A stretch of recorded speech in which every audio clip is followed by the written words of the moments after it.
call this, a laundry list of things that have happened to him over his career of being a missionary unto the churches of Asia. Now, if you think for God's handyman to have these things come upon him, you think Paul would be the last one to have to go through these things because he's doing the will of God, but yet we see that Paul had to endure quite a bit.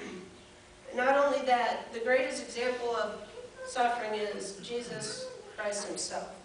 You can read the whole the whole chapter of Isaiah 53, which is the prophecies of the suffering in which Christ would have to go through. Now, just to think of that, somebody is about to take your life and you have the power to stop it from happening. How many of you would use your power to keep yourself from dying? It's like Christ had the power to take himself off the cross, but yet he did not do it. The self-restraint it takes. We sing that song, he called 10,000 angels. It's like that is so very true when he told Peter, who cut off the ear of the high priest's servant, Malchus. He said, put thy sword in his place. Do you not know if I could call a legion of angels to come and fight for me? Jesus had all these angels at his command, and at every place in the Bible, like you think of angels as human beings with bird wings, but like in reality, every time an angel has been seen in the Bible, people around seeing them trembled. Everybody was afraid whenever they saw the sight of an angel. So we have no idea what angels look like, but it must be a sight to behold.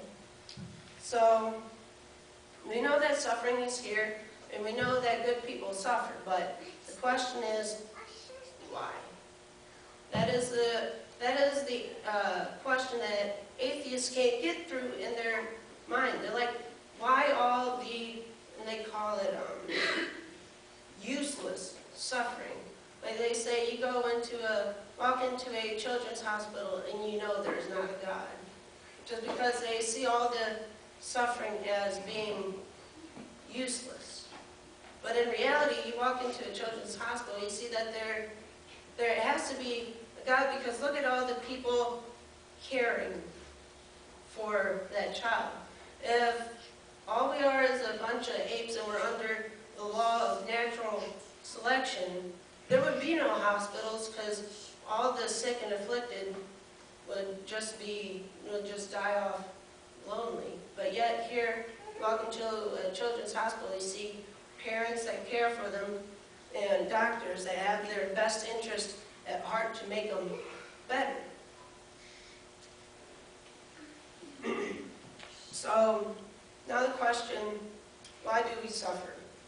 Turn to 1 Peter chapter 1.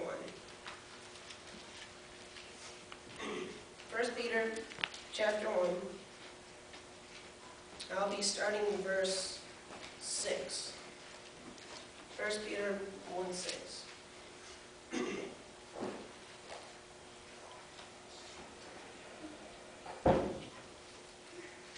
And it reads, in this you greatly rejoice, though now for a little while, if need be, you have been grieved by various trials, that the genuineness of your faith, being much more precious than gold, that perishes, though it is tested by fire, may be found to praise, honor, and glory at the revelation of Jesus Christ, whom, having not seen, you love, though now you do not see him, yet believing, you rejoice with joy inexpressible and full of glory, receiving the end of your faith, the salvation of your souls. So here we see that these various trials in which we go through test our faith. So this is part of the trials in which we are here on earth. Earth is a proving ground to separate in terms of the boys from the men, about whether or not you could stick with it and trudge through the hard times. It's because of these trials and temptations our faith is tested. This word is tested by fire, trial by fire.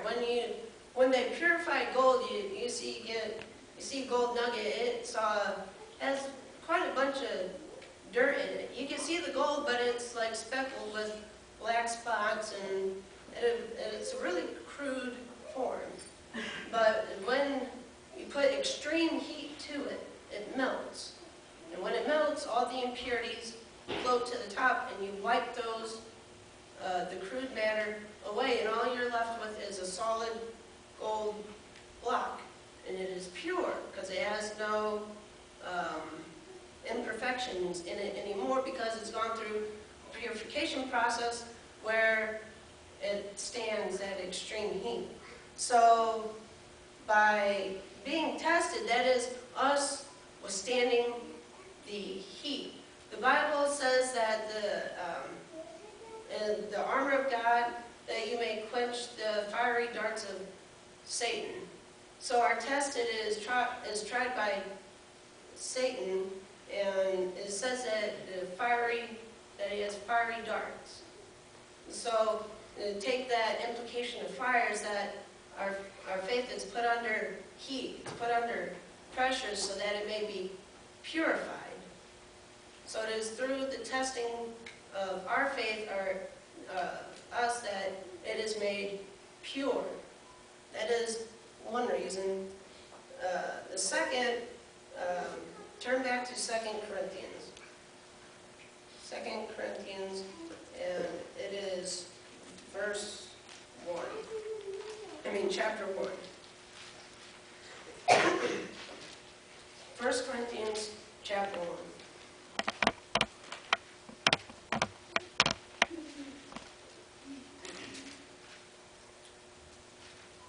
I'll be starting in verse 8. And this is kind of an experience in which Paul has gone through, and he's telling this to the church at Corinth. And it says, "For we do not want you to be ignorant, brethren, of our troubles which came to us in Asia, that we were burdened beyond measure, above strength, so that we despaired even of life.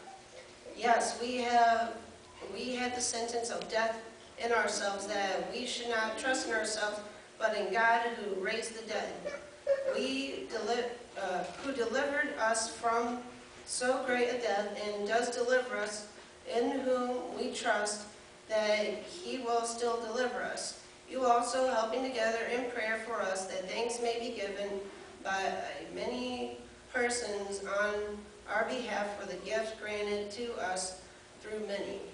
So here Paul is telling about troubles they're having in Asia.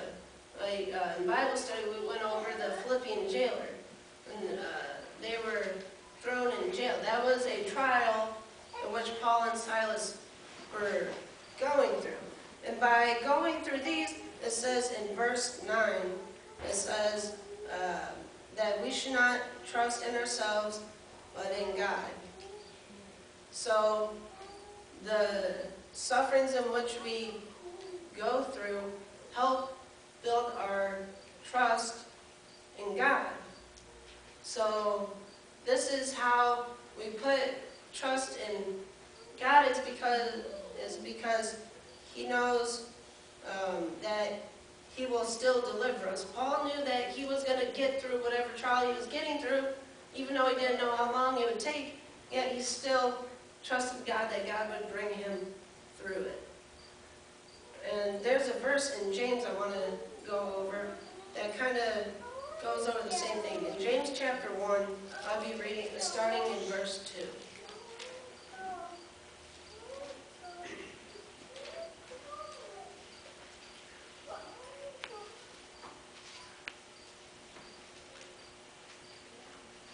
James chapter 1, I'll be starting in verse 2, and it says, "My brethren, count it all joy when you fall into various trials, knowing that the testing of your faith produces patience.